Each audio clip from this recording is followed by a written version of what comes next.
If players said I'm no longer willing to pay for the land, should we have just folded our hands and say, oh Lord Almighty, I pray in the name of the Father, Son, and the Holy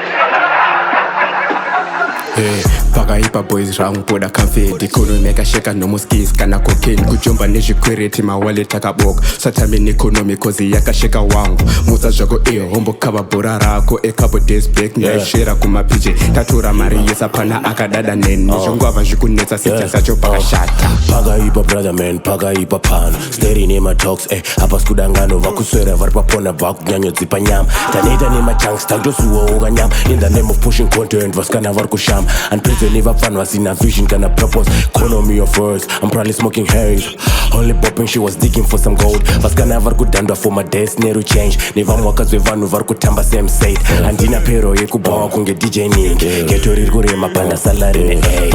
pakaipa pakaipa pakaipa pakaipa pakaipa pakaipa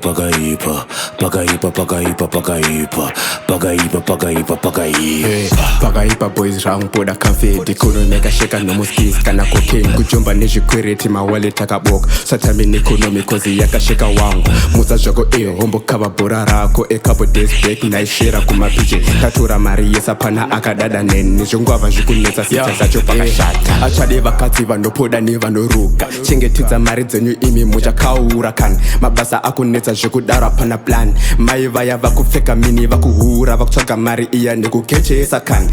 takaenda boys round economy akasheka kunge chigubhu chemasese tikaneta nemangai pakuda masosages kune disho anoshama apana anopedza mari yake kune huri if you can't see wakapusa vamwe venyu dipa sexy vakuramba mimba vamwe kwira kwashe vakuleka pakaipa pakaipa pakaipa pakaipa pakaipa pakaipa pakaipa pakaipa pakaipa pakaipa pakaipa pakaipa pakaipa boys round poda cafe economy akasheka no skis kana cocaine kujomba nezvikwireti mawallet akaboka satame economy kozi yakasheka wangu musa zvako hombo kava bhora rako couple days back ndaishera kumapije tatora mari yesapana akadada neni zvongwava zvikunetsa sita sacho pakashata.